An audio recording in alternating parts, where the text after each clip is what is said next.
Hello friends, this is Bhumika from Atmiya Institute of Technology and Science for Diploma Studies, Rajkot. This session is to explain the different CSS positioning properties. Positioning properties are used to set where the element will be placed compared to the entire window or the parent element. Now there are different positioning properties in CSS. These are some examples: static, absolute, fixed, relative, initial or inherit. Now the very first property is static. This is the default value. જો તમે કોઈ પણ એલિમેન્ટને browser વિન્ડોમાં place કરવા માટે તમે એની positioning પ્રોપર્ટીની અંદર જો સ્ટેટિક વેલ્યુ આપી હશે, means the value is if static, then elements render in the order as they appear in a document flow. એટલે તમે પ્રોગ્રામિંગ કરવામાં જે સિક્વન્સની અંદર એલિમેન્ટ આપેલું હશે એ જ સિક્વન્સની અંદર એલિમેન્ટ્સ છે મુકાતા જશે. નેક્સ્ટ છે absolute. The element is positioned relative to its first positioned ancestor element.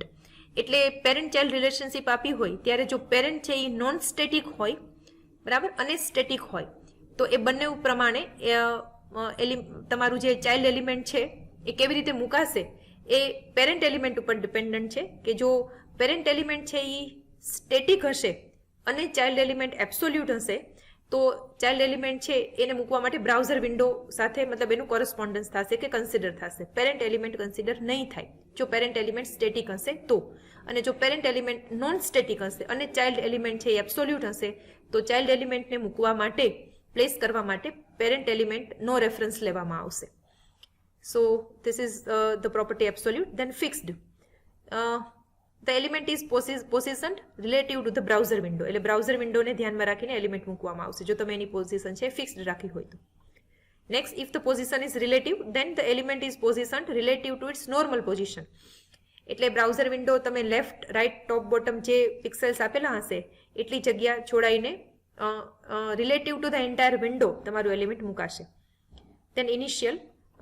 This property is used to set its default value. અને inherit, તો inherit from the parent element. એટલે ખાસ જ્યારે CSS ની અંદર ચાઇલ્ડ અને પેરેન્ટ રિલેશનશિપ આપી હોય તમે ત્યારે આ એટ્રીબ્યુટ્સનો યુઝ તમે જેવી રીતે કરશો તો અમુક વખતે એ પેરેન્ટ એલિમેન્ટને કન્સિડર કરીને મુકાશે અને અમુક વખતે એ બ્રાઉઝર વિન્ડોને કન્સિડર કરીને મુકાશે. Let us check one example. Now this is the example to test the positioning attributes.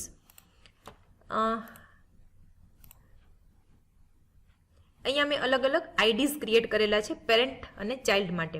For example, P1 is the ID selector for parent and C1 is the child selector of this parent. અહીંયા for example parent 1 ની position static છે, ચાઇલ્ડની position absolute છે. તેની second એક્ઝામ્પલની અંદર parent છે એ relative છે અને child છે એ એબ્સોલ્યુટ છે. થર્ડ એક્ઝામ્પલની અંદર પેરેન્ટ છે એ એબ્સોલ્યુટ છે અને ચાઇલ્ડ પણ એબ્સોલ્યુટ છે. અને ફોર્થ એક્ઝામ્પલની અંદર પેરેન્ટ છે એ ફિક્સ્ડ છે અને ચાઇલ્ડ છે એ એબ્સોલ્યુટ છે. અને દરેક વખતે ટોપ, રાઇટ કે લેફ્ટ પોઝિશન છે એ અલગ અલગ સેટ કરેલી છે. અને આ જે આઈડીસ અને સિલેક્ટર્સ બનાવેલા છે એ અહીંયા નીચે મેં ડિવિઝનની અંદર યુઝ કરેલા છે.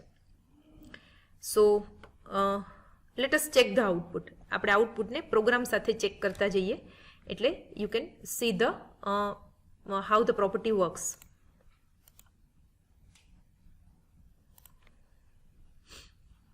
Now this is the output. Now let us open the program. Now see here. The first parent is static. અને એની હાઇટ વિડ્થ 300 px. એટલે આપણે સૌથી પહેલાં P1 ડિવિઝન જ નીચે P1 આઈડી છે એ જ ડિવિઝનની અંદર યુઝ કરેલું છે. અહીંયા ડિવિઝન ફર્સ્ટ જે ડિવિઝન છે એની અંદર P1 જ યુઝ કરેલું છે. એટલે સૌથી પહેલાં અહીંયા જે પેરેન્ટ સ્ટેટિક એ મુકાઈ જાય છે, રાઈટ. હવે એની અંદર જે ચાઇલ્ડ મૂકેલું છે C1, જેમ અહીંયા તમે જોઈ શકો છો કે એક ડિવિઝનની અંદર બીજું ડિવિઝન બનાવેલું છે. એટલે આ જે ઉપરનું ડિવિઝન છે એ પેરેન્ટ ડિવિઝન છે અને આ જે છે એ ચાઇલ્ડ ડિવિઝન છે. પણ પેરેન્ટ છે એ સ્ટેટિક છે અને ચાઇલ્ડ છે એ અહીંયા આપણે એબ્સોલ્યુટ છે. તો જ્યારે પેરેન્ટ સ્ટેટિક હોય અને ચાઇલ્ડ એબ્સોલ્યુટ હોય ત્યારે ચાઇલ્ડ મૂકવા માટે પેરેન્ટના કોર્ડિનેટ્સ છે કન્સિડર નહીં થાય, એન્ટાયર વિન્ડો કન્સિડર થશે. એટલે અહીંયા ટોપ છે એ 70 px, એટલે આ જે ચાઇલ્ડ મુકાય છે તો આ ઉપર જે ડિસ્ટન્સ છે એ 70 px છોડાઈ જાય છે અને અહીંયા લેફ્ટ હેન્ડ સાઈડમાંથી રાઈટ હેન્ડ સાઈડમાંથી 15 px છોડાઈ જાય છે અને આ ચાઇલ્ડ ડિવિઝન અહીંયા મુકાય છે. એટલે ભલે એ આ પેરેન્ટ ડિવિઝનનું ચાઇલ્ડ ડિવિઝન છે તો પણ પેરેન્ટની અંદર મુકાતું નથી. શું કામે? કેમ કે પેરેન્ટ છે એ સ્ટેટિક છે અને ચાઇલ્ડ છે એ એબ્સોલ્યુટ છે. This is the first case. Now second case is parent છે એ રિલેટિવ છે અને ચાઇલ્ડ છે એ એબ્સોલ્યુટ છે. તો પેરેન્ટ જ્યારે રિલેટિવ હોય ત્યારે પેરેન્ટને મૂકવા માટે entire window browser window consider થશે. તો લેફ્ટ હેન્ડ સાઈડમાંથી 50 px. તો અહીંયા તમે જોઈ શકો છો કે આ જે પેરેન્ટ 2 મુકાયું છે એ અહીંયા લેફ્ટ હેન્ડ સાઈડમાંથી 50 px જગ્યા છોડાઈ ગઈ છે અને આ 300નું આ ડિવિઝન મુકાયું છે અને એની અંદર જે ચાઇલ્ડ છે એ એબ્સોલ્યુટ છે. તો જ્યારે પેરેન્ટ છે એ નોન સ્ટેટિક હોય, એટલે સ્ટેટિક સિવાય કોઈ પણ પોઝિશનની અંદર હોય તો ચાઇલ્ડ મૂકવા માટે પેરેન્ટનું રેફરન્સ લેવામાં આવશે. એટલે આ જે C2 મુકાઈ છે એ ટોપ સાઈડથી 70 px અને રાઈટ સાઈડથી 15 px. પણ આ જે ટોપ અને રાઈટ છે એ ડિસ્ટન્સ છે એ એન્ટાયર બ્રાઉઝર વિન્ડોની સાથે કમ્પેરિઝનમાં નથી જોવાતું, પણ એ એના પેરેન્ટની કમ્પેરિઝનમાં જોવાય છે. એટલે અહીંયા જે ચાઇલ્ડ 2 એબ્સોલ્યુટ છે તમે જોઈ શકો છો કે ટોપ છે આ 70 px compared to the parent 2 અને રાઈટ છે આ 15 px.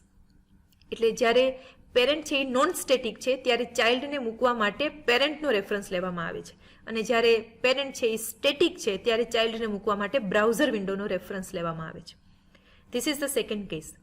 નાઉ થર્ડ કેસ, પેરેન્ટ પણ એબ્સોલ્યુટ છે અને ચાઇલ્ડ પણ એબ્સોલ્યુટ છે. તો જ્યારે પેરેન્ટ એબ્સોલ્યુટ હશે ત્યારે પેરેન્ટને મૂકવા માટે એન્ટાયર વિન્ડોનો રેફરન્સ લેવામાં આવે છે. એટલે ટોપ સાઈડથી 300 અને રાઈટ સાઈડથી 15. એટલે આ જે પેરેન્ટ 3 છે તો આ ટોપ સાઈડથી 300 અને રાઈટ સાઈડથી 15. એ રીતે પેરેન્ટ મુકાય છે અને ચાઇલ્ડ પણ એબ્સોલ્યુટ છે. એટલે એબ્સોલ્યુટ ચાઇલ્ડને મૂકવા માટે પેરેન્ટનો રેફરન્સ લેવામાં આવે. એટલે આ ટોપ 70 px અને લેફ્ટ 15 px. તો જે ચાઇલ્ડ 3 મુકાય છે એ આ ટોપ સાઈડથી 70 px અને લેફ્ટ સાઈડથી 15 px. So this is a third case. Fourth case છે એ પેરેન્ટ છે એ ફિક્સ્ડ છે અને અહીંયા તમે જોઈ શકો છો લેફ્ટ હેન્ડ સાઈડથી 0 px. એટલે આ જે એન્ટાયર વિન્ડો છે એમાં લેફ્ટ હેન્ડ સાઈડથી 0 px છે. એટલે જ્યારથી વિન્ડો સ્ટાર્ટ થાય ત્યારથી જ પેરેન્ટ મુકાઈ જાય છે અને બોટમ સાઈડથી 100 px. એટલે આ નીચેથી 100 px ની જગ્યા છોડાય અને આ પેરેન્ટ મુકાય છે અને એનું જે ચાઇલ્ડ છે એબ્સોલ્યુટ છે. એટલે એ પેરેન્ટની અંદર જ ચાઇલ્ડ મુકાશે. ટોપ સાઈડથી આ 70 px અને રાઈટ સાઈડથી 15 px. હવે તમે જ્યારે બ્રાઉઝરને રીસાઇઝ કરશો ત્યારે યુ કેન સી કે આ જે ફિક્સ્ડ એલિમેન્ટ છે એ એની જે સ્પેસ છે એટલે કે બોટમથી અને લેફ્ટ સાઈડથી એ ચેન્જ નહીં થાય. It will be fixed. બાકી બધા એલિમેન્ટ્સ છે એ એની પ્લેસ ચેન્જ નથી કરતા. એ મતલબ એના ઉપર બ્રાઉઝરની વિન્ડોની ઇફેક્ટ નથી થતી. પણ તમે જુઓ છો કે જે એલિમેન્ટ ફિક્સ્ડ છે એ લેફ્ટ હેન્ડ સાઈડથી આપણે 0 px રાખ્યું છે અને બોટમથી જે 100 px રાખ્યું છે એ અહીંયા ફિક્સ રહે છે, એ અહીંયા ચેન્જ થતું નથી. સો this is how different positioning properties works. Parent જ્યારે સ્ટેટિક હોય અને ચાઇલ્ડ એબ્સોલ્યુટ હોય ત્યારે ચાઇલ્ડને મૂકવા માટે બ્રાઉઝર વિન્ડો સાથે એનો રેફરન્સ કન્સિડર થશે. પેરેન્ટ વિન્ડોના ડાયમેન્શન કન્સિડર નહીં થાય. પેરેન્ટ જ્યારે રિલેટિવ હોય અને ચાઇલ્ડ એબ્સોલ્યુટ હોય ત્યારે પેરેન્ટને મૂકવા માટે આ બ્રાઉઝર વિન્ડોની સાથે એની કમ્પેરિઝન થશે અને એબ્સોલ્યુટ જ્યારે ચાઇલ્ડ હોય ત્યારે પેરેન્ટની અંદર ચાઇલ્ડ મુકાશે. એટલે કે ચાઇલ્ડને મૂકવા માટે પેરેન્ટનો રેફરન્સ લેવામાં આવશે. જ્યારે પેરેન્ટ એબ્સોલ્યુટ હોય અને ચાઇલ્ડ પણ એબ્સોલ્યુટ હોય ત્યારે પેરેન્ટને મૂકવા માટે બ્રાઉઝર વિન્ડોનો રેફરન્સ લેવામાં આવશે અને ચાઇલ્ડને મૂકવા માટે પેરેન્ટ ડિવિઝનનો રેફરન્સ લેવામાં આવશે. અને જ્યારે પેરેન્ટ ફિક્સ્ડ હોય ત્યારે એને મૂકવા માટે એન્ટાયર બ્રાઉઝર વિન્ડોનો રેફરન્સ લેવામાં આવશે અને ચાઇલ્ડ એબ્સોલ્યુટ હોય ત્યારે પેરેન્ટને કન્સિડર કરીને એ મૂકવામાં આવશે. So this is how you can place different elements according to your requirement. Thank you.